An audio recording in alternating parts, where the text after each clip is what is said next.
Imran Khan, welcome to the program. Thanks for joining us. My pleasure, Mark. Right now, Pakistan is in the midst of an economic crisis. Do you think the current government is equipped to handle it? Well, Mark, knowing the aftermath of the coronavirus, it disrupted all supplies, and there was this commodity super cycle. Prices went up, inflation went up all over the world. So my government had very delicately balanced all this. And we managed to keep the prices down, and the sentiment was good because our industrial growth and our agricultural growth was going very well. So when this regime change took place, the market lost confidence. So what we are watching right now is a meltdown.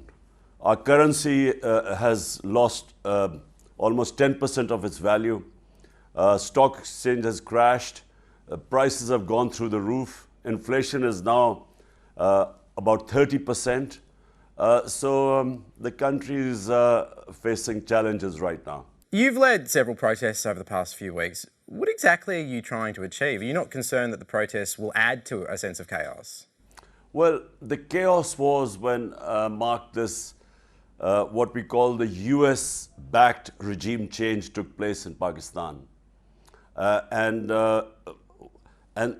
so my government was replaced by a government, 60% of the cabinet is on bail. These two families have been ruling Pakistan for 30 years. So my government was the first time we replaced this two-party system and we came into power. Now, the parties that were fighting, contesting against each other, both have joined hands and are in government. But they're facing massive corruption cases. And so what has happened is that these people have come into power. Rather than having a roadmap to fix the economy, all they're doing is trying to get rid of their corruption cases of billions of rupees. So they are completely incapable of handling it. All we want is, we just want elections. We want free and fair elections so that let the people of Pakistan decide who should run the country rather than a US-backed regime change. You have repeatedly claimed the US backed your removal from office. What evidence do you have of that? Well, yes. On 7th of March, the US Under Secretary of State, Donald Lu, he meets our ambassador in Washington and actually threatens him that unless I, Imran Khan, is removed through a vote of no confidence, there'll be consequences for Pakistan. And if I'm removed, then all will be forgiven. Now, this is this American official threatening our ambassador. An ambassador in an official meeting, minutes were taken. He sends this cipher, which I see, this coded message, which I see. I place it in front of the cabinet and in front of the National Security Council, which then decides to send a démarche to the US, protest to the US for this blatant interference in our affairs. And the President of Pakistan has sent it to the Chief Justice of Supreme Court to hold an inquiry, because on 7th this cipher comes, this threat. On 8th, the no confidence motion is tabled against me. And then suddenly, our allies and 20 of our members of my party start jump ship. So, and then we have evidence that the American embassy was meeting some of these disgruntled members of my party even before this no confidence motion was tabled. So all we want is an inquiry into this, because we feel there is blatant evidence of regime change. Actually, also in the cipher, the US Undersecretary tells our ambassador that my trip, the Prime Minister's trip then to Russia, they were disapproved of, and I think that became the bone of contention, which is why this regime change conspiracy took place. The State Department have denied they pushed for regime change. If what you're saying is true, why would they have denied it? Well, I think it'll be extremely embarrassing. The State Department clearly, or this Undersecretary, Donald do, clearly did not think this would become public. Because, look, he threatens the ambassador, and now we have the official communique, which is the cipher. And the big question is, who is he sending this message to? Because I was the Prime Minister, I'm the Chief Executive, I had the Foreign Office, so who was this ambassador being, what message was being conveyed? So that's number one. And I would imagine that they would be very embarrassed. Because in US, if people find out, I mean general public finds out, that this is we are the 5th most populous country in the world. And if this is how a US official deals with Pakistan ambassador in an official communique. So I think that I would expect them to deny it. But we have the communique, we know the dates, we know there were note takers on both sides. Elections are scheduled for next year, so if you are so confident of your support for re-election, why not just wait for those elections? Because Mark, this is insulting for a country of 220 million people, that an elected Prime Minister is removed by this conspiracy. And we know what the conspiracy was. Let me just say, Pakistan is not the first country where the regime change by the US has taken place. We know in Central America, or South America, regimes were changed. We know in Chile this happened. In Iran in 1950s, we know exactly the similar sort of regime change took place in Iran in 1950 when Prime Minister Mossadegh was removed. All the same things happened. The money was spent on media, which then vilified the Prime Minister. Then the opposition was doing demonstrations against him. And then his own members of his parties were bought. And so, and that's how they toppled him. Exactly the same pattern took place here. No Pakistani Prime Minister has ever finished a term in office. And I'm curious as to why that is and why the role of the military is so significant. Well, let me just, so in the last 62 years, half the time we have been ruled by military and half the time by these two families.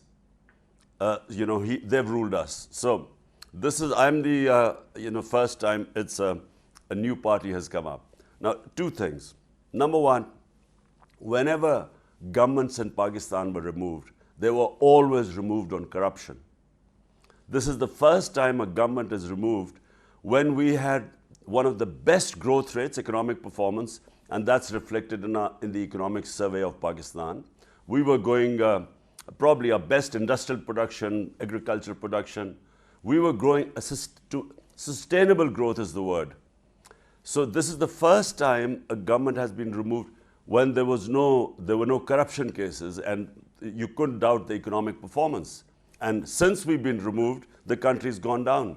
As for the military, you see, we first, when Pakistan came into being, there was a big threat. India was 7 times bigger than Pakistan. And we immediately had a small skirmish or small war with India. Since then, there was fear in Pakistan that, we have a neighbor 7 times the size and we have to defend ourselves. So the military got stronger. The military, we became a security state. And hence the role of military grew in our country. But recently, there's a consensus that, a poor democracy is better than a military government. Do you ever think there'll be a time in Pakistan when the military won't have such a huge influence? I think, at the moment, we have so far, this is now, 13 years of democracy. We had 9 years of military before. And I feel that days of military ruling Pakistan are over. I think there's a consensus in the country that even a poor democratic government is better than a military government, because what happens is that when the military intervention takes place, we go back to square one. We then again have to start our evolution as a democracy. So that's why our democracy has not so much flourished as yet. our democratic institutions haven't got stronger because we go back to square one when the military takes over.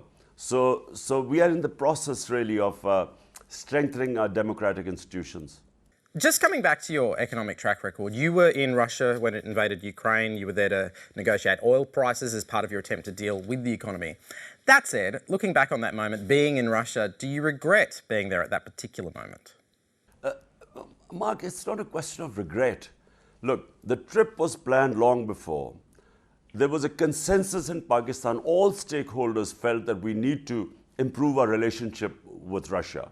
Because in the Cold War, we were in the Western camp, and India was a neutral, what's the word, non-aligned, but was closer to the Soviet Union.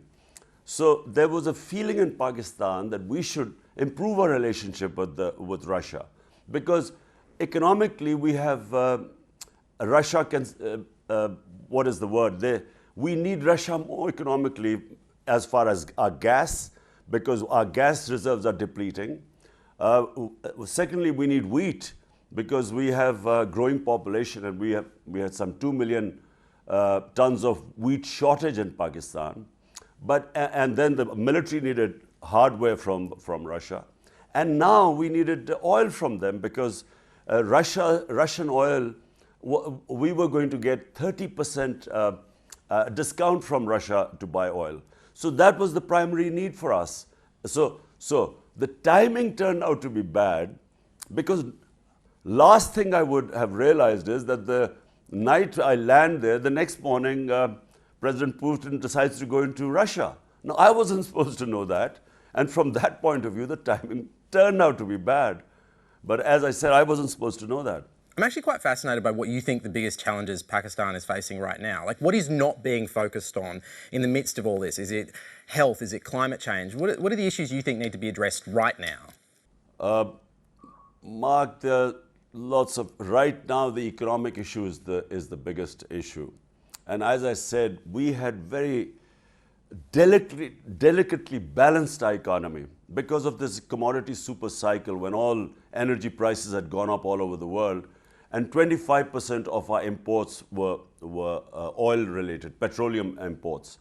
So when the prices went up, it was a very delicate balance for us because we inherited basically a bankrupt economy. We only had reserves for 3 weeks of our imports. So we built it from there, and country went through pain the first year because we had to go into an IMF program. We had cut our expenditure, so people suffered. Then came COVID, so the whole world suffered COVID. But in the third and fourth year, we grew at 5.6%, and then at 6% in the fourth year. So the economy was taking off. Our GDP had gone up, and so we were moving towards sustainable growth. But always we realized that if there was a political shock, it was so fragile that it would go into a tailspin. And that's what happened. The moment this regime change took place, our currency started falling, our reserves have depleted, and we have, because we depend on imports, and the moment the currency fell, the inflation has hit the roof. So at the moment, we are in a very difficult situation. At the moment, do you have any indication from foreign governments that they would support you returning to power? Mark, I don't want any support from foreign governments to get into power. I want free and fair elections. Let the people of Pakistan decide whoever they think is best to govern the country. Just looking now at the India-Pakistan relationship, a couple of weeks ago we had the Indian High Commissioner to Australia, Manpreet Vora, on the show, and he said that Pakistan sponsored terrorism, and that they won't deal with Pakistan until Pakistan deals with that. I'm curious, do you have a response to that position? Well, this is a standard line by India, because you see, where is the terror? What has happened is that Kashmir, which became a disputed territory between Pakistan and India in 1947, the countries went to the United Nations. the United Nations Security Council passed resolutions that the people of Kashmir, through a plebiscite, should decide whether they want to stay with India or with Pakistan. That was 74 years back. India never gave them that right to decide their destiny because they knew that the people of Kashmir would vote to join Pakistan. Since then, this area has become troubled because within Kashmir there has been a movement, for independence. The movement actually is that they would just want independence. Now, in 1989, this then turned into an insurgency when they rigged the elections in the valley to have a pro-Indian government. There was a popular uprising. Since then, 100,000 Kashmiris have died. And in 2019, on 5th of August, India took away the statehood of Kashmir, which was the special status given to Kashmir until a plebiscite took place when the people decided which country they wanted to join. Now, since then, first the people of Kashmir were put under siege by 800,000 Indian troops, and 9 million people were in a state of siege. And since then, India blames, or even before that, they blame Pakistan for whatever happens, any incident that takes place in Kashmir, they blame Pakistan for it. The answer is not blaming Pakistan. The answer is to give the people of Kashmiris the right that was guaranteed to them by the international community, let them decide their own future. So to stop that, they have used the strong arm tactics, they've used military, it's the most militarized area in the world. I mean, the soldier ratio to the population is probably the highest. So India keeps blaming Pakistan for what happens in Kashmir. We believe that it is an indigenous movement, and if they were given their right, this whole thing would pacify, the area would become pacified. There are many people that regard the Taliban as a terrorist organisation, and you've been accused of cultivating a friendly relationship with them. In fact, there's actually a nickname for you, which is Taliban Khan. I mean, what is your response to people that say you have too close a relationship with a terrorist group? First of all, let me just correct something. Taliban were never terrorists. Taliban were religious fundamentalists. The organization that was considered a terror organization was Al-Qaeda. Now, Taliban came into being in 1996. I mean, I'm just giving people a history so that they know what this Taliban is all about. When the Soviets left Afghanistan in 1989, Afghanistan went into chaos because the Soviets left, the US, which was, along with Pakistan, was sort of fighting this war of independence at the time against the Soviets. The US packed up and left. Afghanistan went into chaos. The Mujahideen groups who were fighting the Soviets then carved out Afghanistan. There were warlords, they had influence in different areas. 200,000 people in Afghanistan died in the civil war that followed. And in that chaos, 7 years later emerged the Taliban. Why did the Taliban sweep Afghanistan? Because they gave a chaotic Afghanistan a sense of rule of law. They established a rule of law. They brought peace to Afghanistan. Now, they were fundamentalists. They were religious fundamentalists, not terrorists. Now, when the US replaced Taliban in 2001, the regime change took place. I was one of those people who knew the history of Afghanistan, along with all those people who understood Afghanistan, the character of the people. We kept saying that there was not going to be a military solution. People of Afghanistan never accept outside interference. The British had experienced this in the 19th century. The Soviets, in the 20th century, all had failed to control Afghanistan, an outside force, because this is their history. They are the most independent-minded people. So I kept saying that there was not going to be a military solution, and there wasn't. Anyone who opposed this military solution became pro-Taliban. So because people didn't understand the situation. they do not understand the character of the Afghan people. So, in the end, when people like us were proved right, somehow we were made to be sort of friendly with Taliban or sympathetic with them. People like us are sympathetic with the people of Afghanistan. Afghanistan has suffered 40 years of strife. If any nation needs peace, it's Afghanistan. So all of us who stood for peace in Afghanistan did not mean that they were affiliated to Taliban. The military was never going to be a solution. And right now, you have Taliban as a reality. The world should work with them because there is no other reality in Afghanistan now. And in my opinion, the more you engage with them, the more you will bring them into the mainstream of the world. Do you believe that Pakistan today supports terrorist groups? Look, Mark, how did we end up in this position? In the 80s, when the Soviets had invaded Afghanistan, Pakistan became a frontline state. All the Western countries, specifically the US, helped Pakistan, and we trained these Mujahideen groups, the ones who were freedom fighters in Afghanistan. They were trained along the border on the Pakistan side of the border of Afghanistan. They were trained to go and do guerrilla activities. They were called heroes, ones who do jihad, freedom fighters. Come 2001, the US invades Afghanistan now.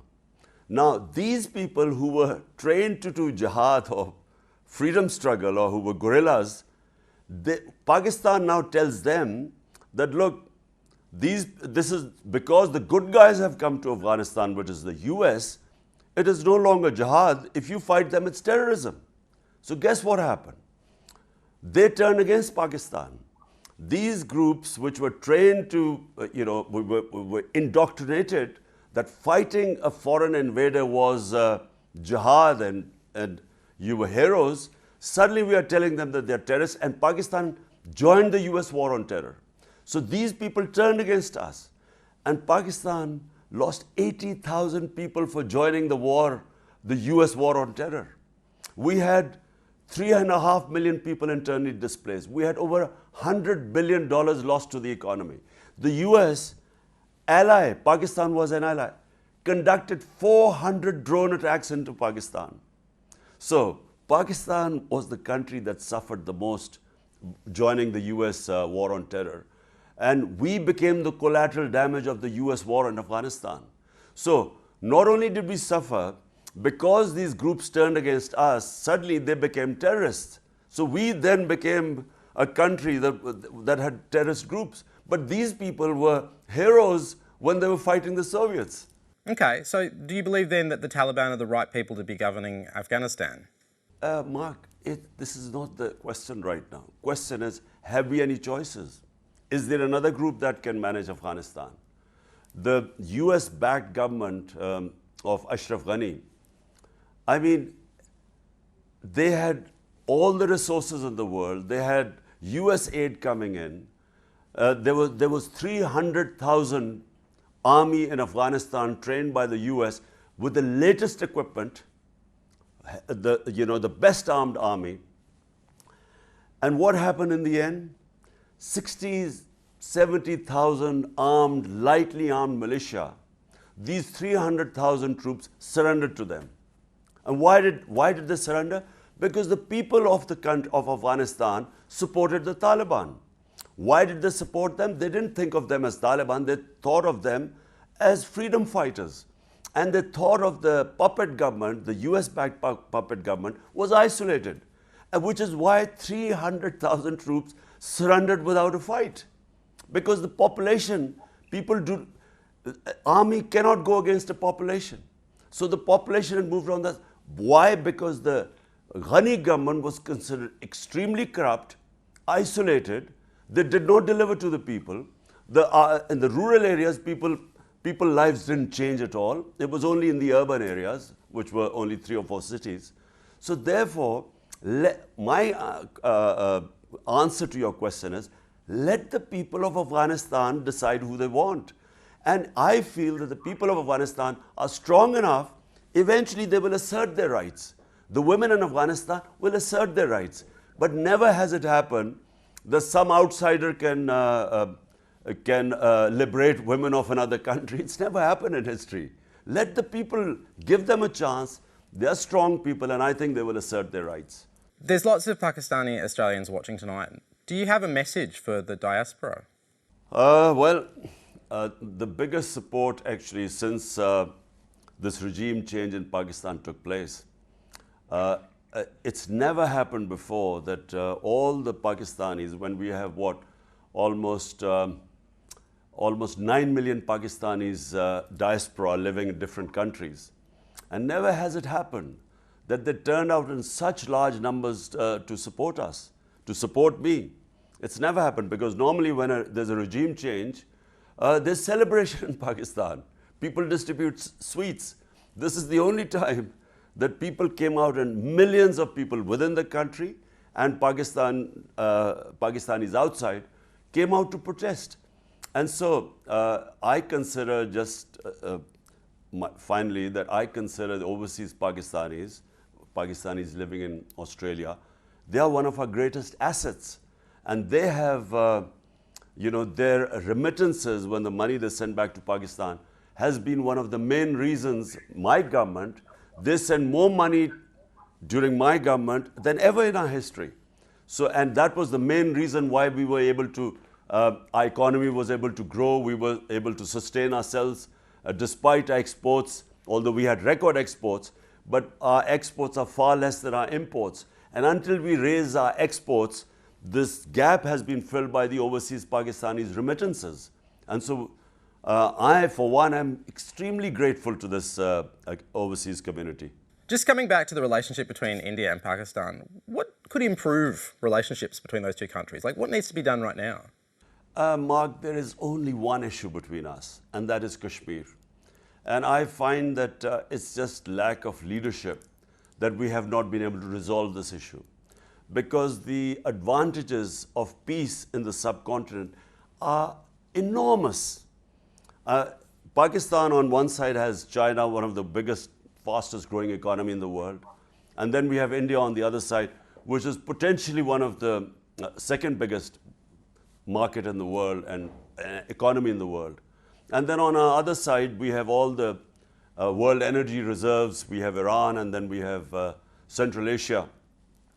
So we are strategically placed. If we had peace with India, India then has access to all the energy corridors. It has access to Central Asia, land access. And on the other hand, Pakistan and India, we have access to each other's markets. So the dividends of peace are enormous. But unfortunately, it is all stuck in Kashmir. We have not been able to resolve this issue in 75 years. And in my opinion, it just takes determined leadership.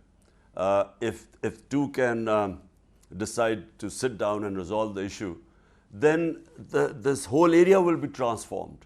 And may I say that, the issue of resolving Kashmir lies with the people of Kashmir. Because right now, the tactics which India has in Kashmir are quite similar to what Israel has in Palestine. There's not going to be a resolution either between Israelis and Palestinians or in Kashmir. Because by just having troops and security and having the latest sort of methods of oppression, this is not a permanent solution. So eventually there will have to be a settlement in Kashmir where the will of the Kashmiri people, let them decide what sort of, what they want, what is their future. But, there's no other way. I mean, just by oppressing them is not the answer. So are you calling for an independent Kashmir then? Is that what you're asking for? I think that, if India and Pakistan can sit together, and I must say we tried, and work out what would be the best way you could allow the people of Kashmir to express their free will. And the three entities, Pakistan, India, and Kashmiris, they will come up with some solution.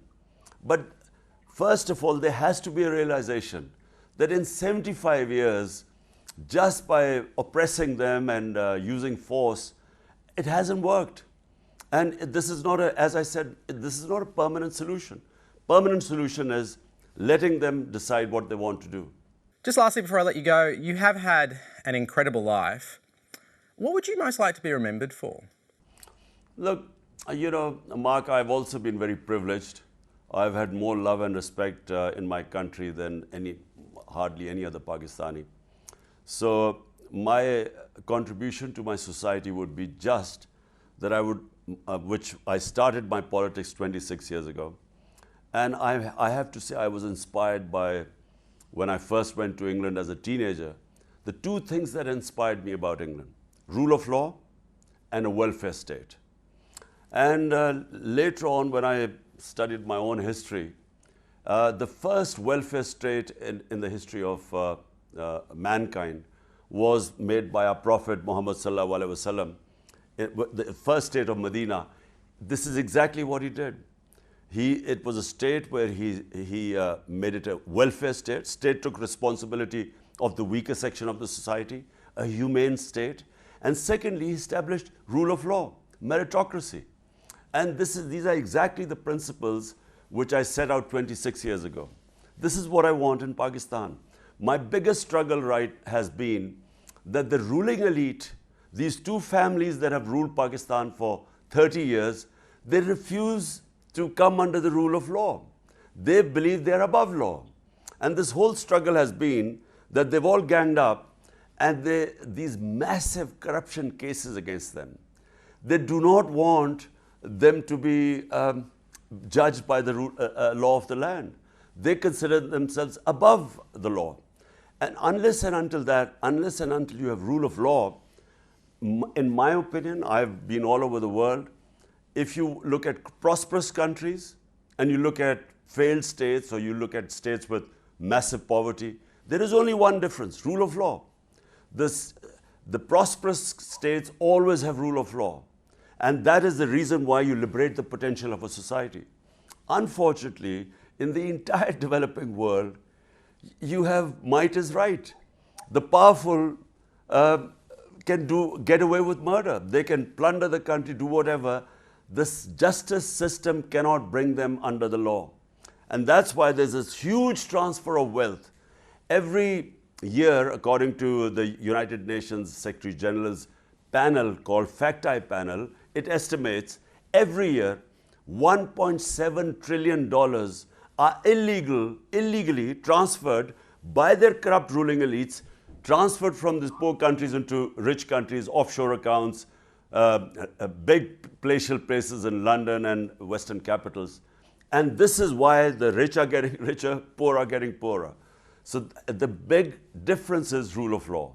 And that's really my mission. Imran Khan, thank you so much for joining us on India Now. Pleasure, Mark.